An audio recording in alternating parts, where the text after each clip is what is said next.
प्यारे बच्चों, कैसे हो आप सब। बेटा, जो भी आप लोगों को प्रश्न हम भेजे हैं 2022 का कक्षा 10 के विज्ञान का जो सेट भेजे हैं, जिसमें भौतिक विज्ञान और रसायन विज्ञान के सारे क्वेश्चंस चैप्टर वाइज आपको उपलब्ध है यूट्यूब पर। तो इसमें से जो भी बच्चे इसको लिख रहे हैं, पढ़ रहे हैं, वो अपने अपने प्रश्न भेज रहे हैं। तो उसमें एक प्रश्न आया है, एक मनुष्य चश्मा पहनकर 25 सेंटीमीटर की दूरी पर रखी वस्तु को स्पष्ट देख सकता है। चश्मे में प्रयुक्त लेंस की फोकस दूरी 50 सेंटीमीटर है। बिना चश्मे के मनुष्य किस दूरी पर रखी पुस्तक को पढ़ सकता है।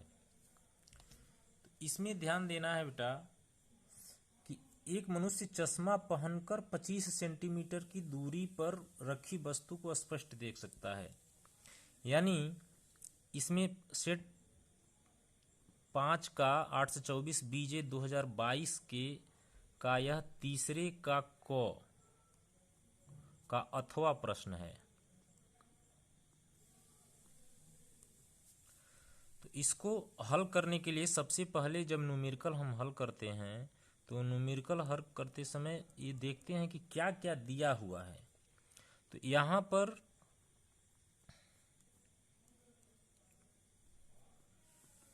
दिया है क्या कि 25 सेंटीमीटर की दूरी पर रखी वस्तु को स्पष्ट देख सकता है, यानी वस्तु की दूरी जो है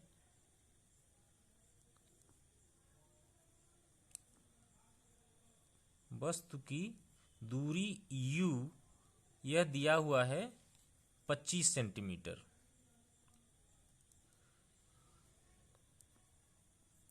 अच्छा, 25 सेंटीमीटर माइनस में होगा, क्योंकि कोई भी वस्तु हम जानते हैं कि लेंस से बाएं तरफ ही रखी जाती है। दूसरा दिया हुआ है कि प्रयुक्त लेंस की फोकस दूरी, प्रयुक्त लेंस की फोकस दूरी यदि हम लिखें, लेंस की फोकस दूरी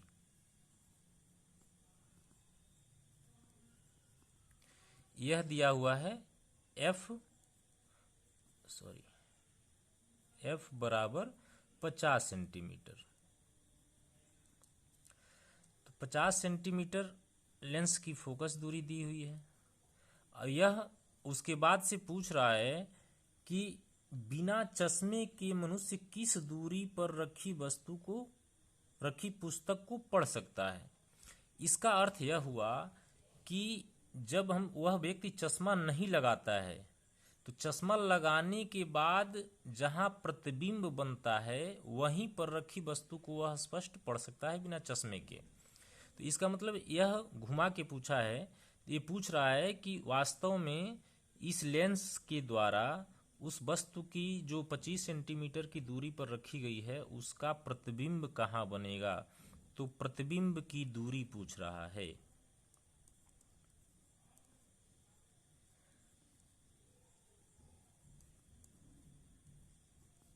प्रतिबिंब की दूरी भी पूछ रहा है, यह प्रश्नवाचक चिन्ह। अब हम लेंस के सूत्र, अच्छा इसमें थोड़ा सा ये ध्यान देना है कि कोई भी लेंस हो, यह हमें अभी पता नहीं है, लेकिन यदि एक लेंस है और वहां पर 50 सेंटीमीटर की उसका फोकस दूरी है और वस्तु का प्रतिबिंब जो बनता है वह अभी हमें पता नहीं है। वस्तु 25 सेंटीमीटर की दूरी पर रखी गई है, यहां पर कहीं।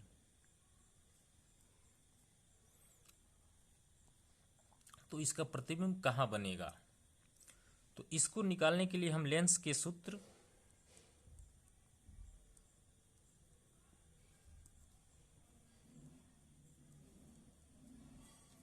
एक बटा एफ बराबर 1/v माइनस 1/a यू का प्रयोग करते हैं, यहाँ पर लेंस की फोकस दूरी भी -50 सेंटीमीटर होगी, क्योंकि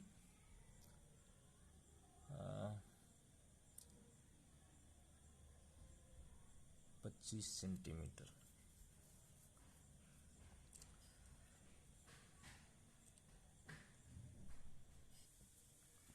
यहाँ पर सबसे महत्वपूर्ण चीज़ यही है, क्योंकि यहाँ दिया नहीं है कि लेंस कौन सा होगा, उत्तल लेंस होगा कि अवतल लेंस होगा, तो इसको बेटा अपने से खुद समझना होगा। क्योंकि यदि किसी लेंस की फोकस दूरी 50 सेंटीमीटर है, उसमें वस्तु 25 सेंटीमीटर पर रखी गई है, तो दो परिस्थिति हो सकती है, या तो यह उत्तल लेंस हो सकता है या अवतल लेंस हो सकता है।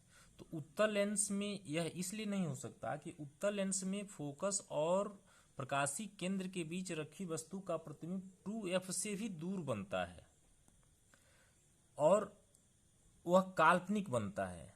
जबकि हम जब चश्मा पहनते हैं तो हमारे चश्मा पहनने का अर्थ होता है कि उसका प्रतिबिंब, यानी जो किरण जो जा रही है वह हमारी आंखों के रेटिना पर उसका प्रतिबिंब बने, वास्तविक बने।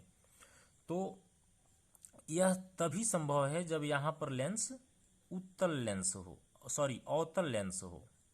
और अवतल लेंस होने के कारण हम जानते हैं कि अवतल लेंस में फोकस दूरी को हमेशा निगेटिव लिया जाता है और उत्तल लेंस में पॉजिटिव लिया जाता है।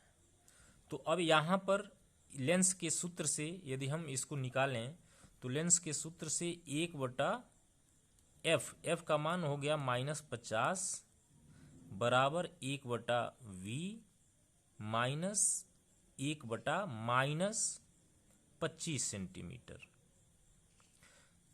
इम्प्लाइज। अब 1/v को यदि हम निकालें तो 1/v इधर आ गया, यह इधर जाएगा तो 1/50 हो जाएगा, और यह माइनस माइनस प्लस हो जाएगा तो 1/25 हो जाएगा, और 1/25 हो जाएगा तो ये हो जाएगा आपका,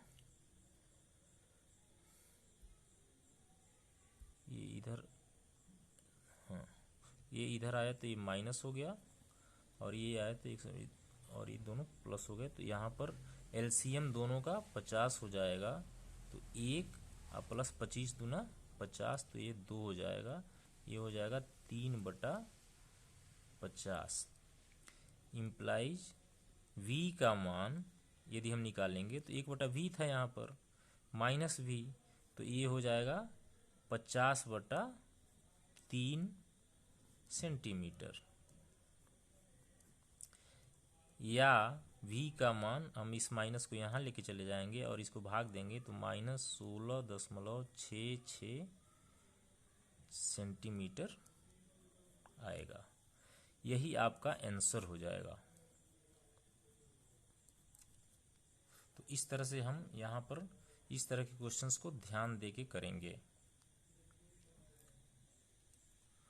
अब एक दूसरा प्रश्न है, वो प्रश्न इलेक्ट्रिसिटी से है, विद्युत से।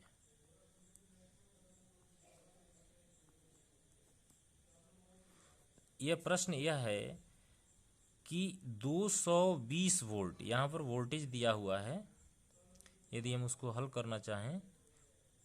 अच्छा, ये दोनों क्वेश्चंस आप लोगों को डिस्क्रिप्शन में मिल जाएंगे, वहाँ से आप लोग पढ़ लीजिएगा।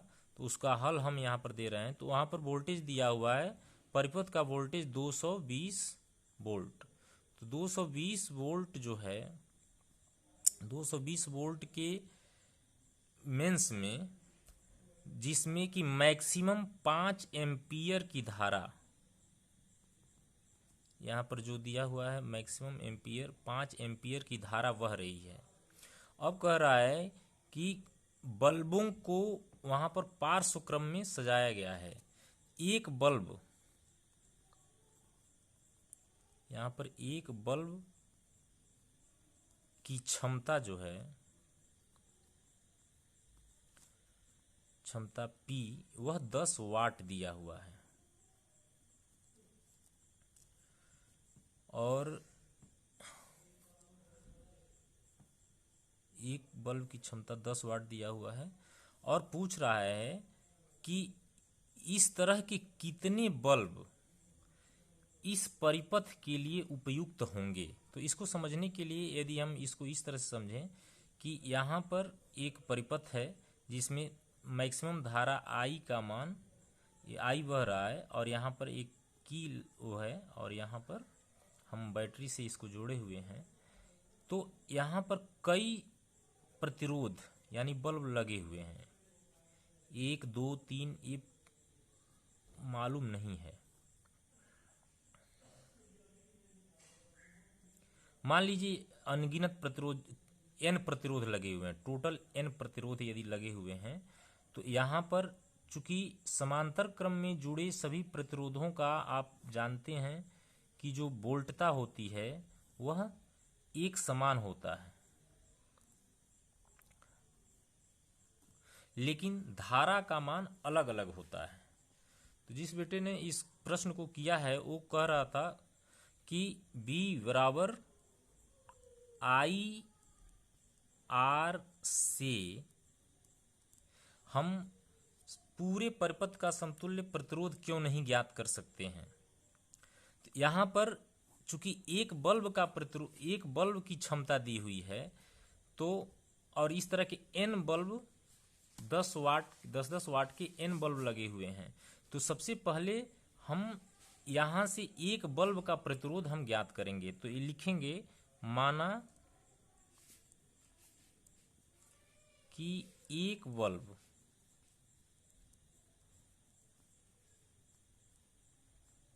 का प्रतिरोध मान लीजिए स्मॉल r है। तो ये कैसे निकालेंगे हम जानते हैं कि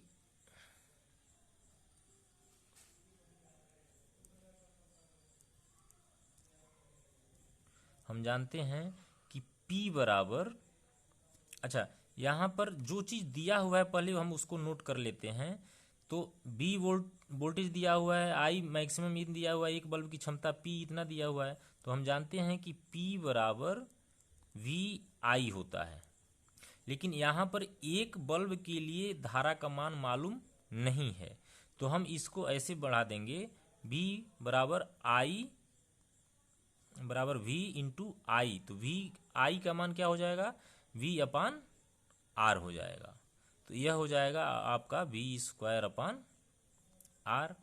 अब यहाँ से हम प्रतिरोध ज्ञात करेंगे, देयरफॉर R बराबर, चूंकि हम एक बल्ब का प्रतिरोध R माने हैं स्मॉल r, तो R बराबर हो जाएगा B स्क्वायर अपान P, जो हो जाएगा V का मान दिया हुआ है 220 गुणा 220 बटा P का मान दिया हुआ है 10।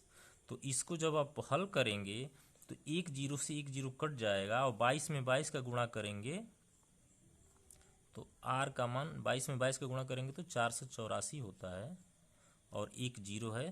तो R का मान यानी एक बल्ब के प्रतिरोध का मान 4840 ओम है। अब यहाँ पर प्रश्न पूछ रहा है कि इस तरह के कितने बल्ब मैक्सिमम कितनी संख्या बल्बों की हो जाएगी। तो बल्बों की अधिकतम संख्या माना कि n है, माना कि इस परिपथ में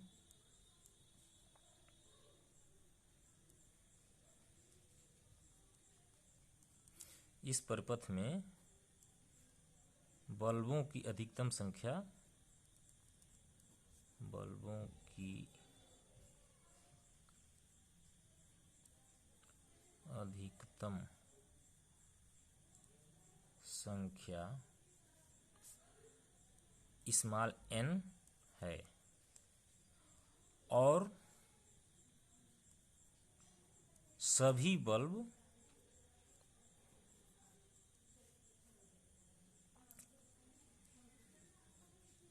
पार्श्व क्रम में जुड़े हैं।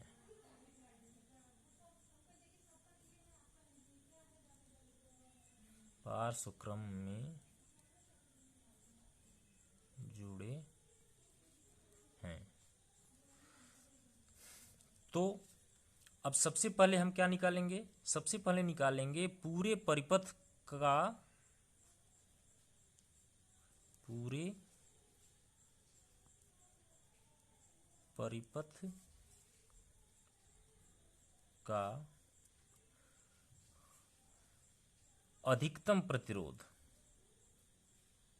यानी यह परिपथ जिसमें 5 एम्पीयर की धारा बह रही है तो उसमें अधिकतम प्रतिरोध कितना हो सकता है? अधिकतम प्रतिरोध। तो अधिकतम प्रतिरोध के लिए अब आर मैक्सिमम बराबर क्या हो जाएगा? V बटा जो परिपथ में धारा बह रही है I, तो V का मान यहाँ पर है 220 और I का मान है 5, इसका मतलब हो जाएगा 44 ओम। अब चूंकि यहाँ पर ये ध्यान देना है कि एक ही प्रतिरोध का मान 4840 ओम है, लेकिन टोटल प्रतिरोध जो यह परिपथ सह सकता है वह 44 ओम है। तो ऐसा तभी संभव होता है जब हम परिपथ में इन प्रतिरोधों को समांतर क्रम में जोड़ें। तो यही खासियत है कि समांतर क्रम में जोड़ने पर परिपथ का प्रतिरोध बहुत ही कम हो जाता है। तो इसको यदि आप देखें तो अब हमको पूरे परिपथ का मैक्सिमम प्रतिरोध मालूम हो गया। तो हम जानते हैं कि समांतर क्रम में जुड़े प्रतिरोध सूत्र 1/R मैक्सिमम बराबर 1/R plus 1/R plus 1/R plus dot dot dot n times. तो n बार इसलिए लिख रहे हैं कि हम मान रहे हैं कि R चूंकि 10 वाट का ही सभी बल्ब लगा हुआ है तो वह n बल्ब लगे हुए हैं, तो इसी n की संख्या हमको निकालनी है। तो यहाँ पर इस सूत्र में हम रख देंगे R मैक्सिमम कितना है?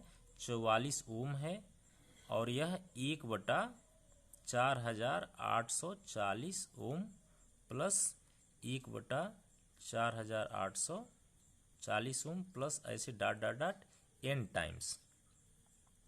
अब कोई एक ही संख्या n बार जो जोड़ी जाती है तो उसका सीधा सीधा मतलब है कि n का गुणा हो जाएगा। तो 1/44 बराबर हो जाएगा n गुणा 1/4840। अब यहाँ से हम n का मान निकाल लेंगे। तो यहाँ n बराबर हो जाएगा, यह ऊपर चला जाएगा, यानी 4840/44। अब यहाँ पर हम भाग देंगे तो 44 एकम 44, 4 और 4 आएगा, फिर 44 एकम 44, 110। तो यह 110 जो संख्या है यही आपका आंसर हो जाएगा, यानी अधिकतम बल्बों की संख्या। उत्तर में यदि आप लिखें तो उत्तर हो जाएगा अधिकतम बल्ब की संख्या